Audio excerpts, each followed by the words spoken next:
finalmente o nosso café com Ray-Ban Meta vai acontecer com um cafezinho. E hoje eu vou falar sobre tomar decisões difíceis e como isso acontece na prática do médico, do gestor, do empreendedor e como lidar com a tomada de decisões difíceis. Meu nome é César Buchal, eu sou médico, especialista em clínica médica, terapia intensiva, também sou especialista em gestão de qualidade e segurança do paciente e tenho pós-graduação em medicina de estilo de vida com uma certificação europeia pela European Lifestyle Medicine Organization. E hoje eu quero falar um pouquinho com vocês aqui sobre decisões difíceis no dia a dia de um profissional. Aqui vocês vão me ver, mas vamos lá. Pessoal, todo dia um médico, um gestor, um empreendedor, um profissional em geral toma decisões difíceis, mas o que separa as crianças dos profissionais é justamente como a gente lida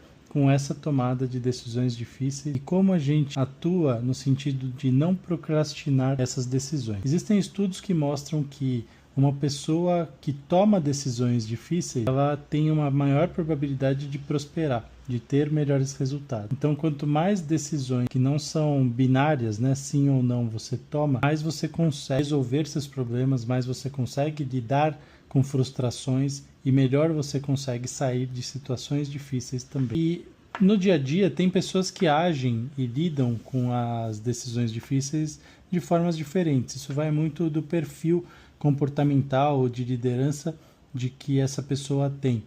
Eu vou dar um exemplo.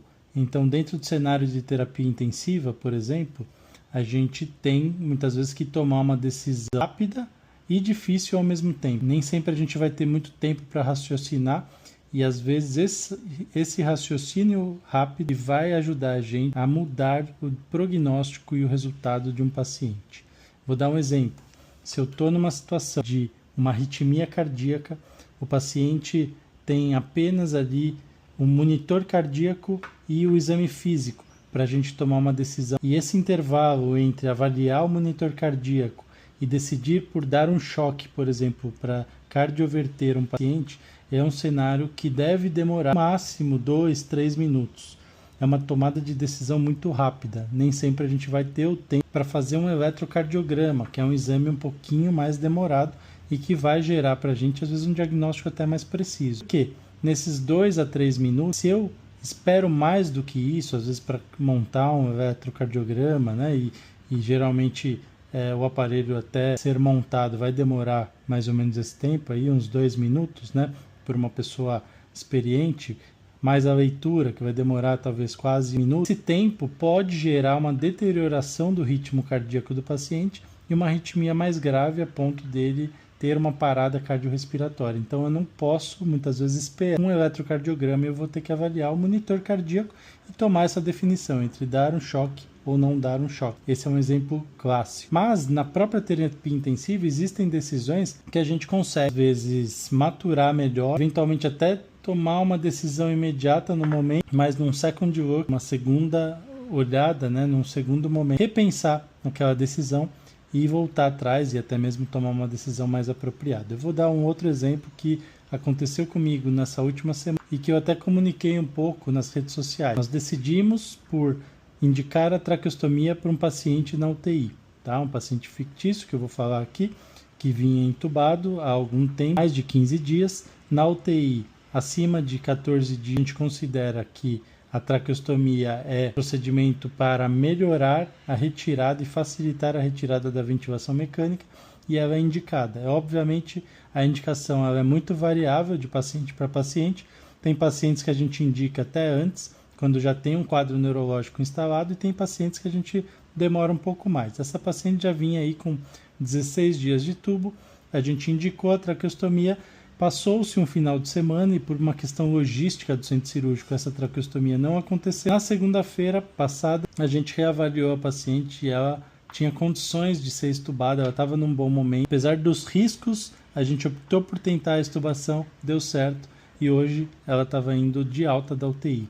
Então a gente tomou uma decisão inicialmente um pouco mais precipitada, eu nem diria precipitada, mas uma decisão mais pautada até na literatura. A gente repensou essa decisão depois de algum tempo, uma decisão difícil novamente, porque se a gente errasse na indicação de tirar o tubo e ela falhasse, ela voltava para o tubo e iria para a traqueostomia, ou até mesmo corria um risco de, no momento de tirar o tubo, ela ter uma parada respiratória, uma descompensação respiratória que pudesse colocar, inclusive, a vida dela em risco.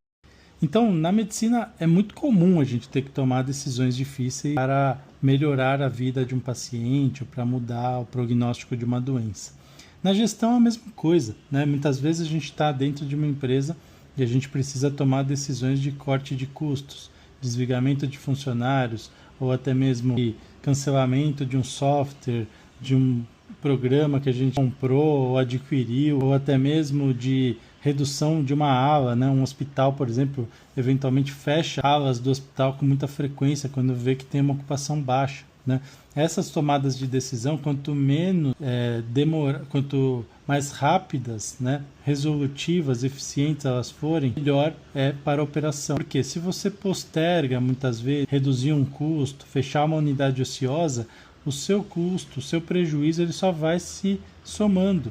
Isso vai deteriorando a equipe, isso vai fazendo a equipe ficar mais com uma performance diminuída, às vezes trabalhando aquém do que elas podem, e isso pode gerar também desmotivação e até solicitação de desligamento, queda de clima organizacional, enfim. Então, na gestão, tomada de decisão difícil também é uma realidade, principalmente na gestão em saúde, e no empreendedorismo nem preciso falar, né? A vida do empreendedor é tomar decisões difíceis o tempo inteiro. Afinal, a gente vive num país com juros altos, com muita dificuldade de crédito, dificuldade de conquistar novos clientes, tráfego pago é caro. Então, se você é médico, você sabe, né, o quanto você gasta para propaganda, para tráfego pago, para adquirir um novo paciente. Se você é outro empreendedor de outra área, você sabe a mesma coisa. Os custos do tráfego, impostos altíssimos, dificuldades tributárias, tudo isso faz a gente ter que tomar decisões difíceis a todo momento. Como, por exemplo, negociar um contrato, rever com o fornecedor prazo de pagamento, dividir uma fatura atrasada, né, pagar juros eventualmente, ou até mesmo tomar uma decisão de um desligamento, né, de tirar uma pessoa da empresa. Mas a procrastinação talvez seja o ponto que mais traz problemas para o empreendedor. No livro Quem Pensa Enriquece, a gente vê um grande exemplo de que existem 30 situações, 31 na verdade, segundo o autor, que se você incorrer naqueles riscos, a chance de fracasso é maior.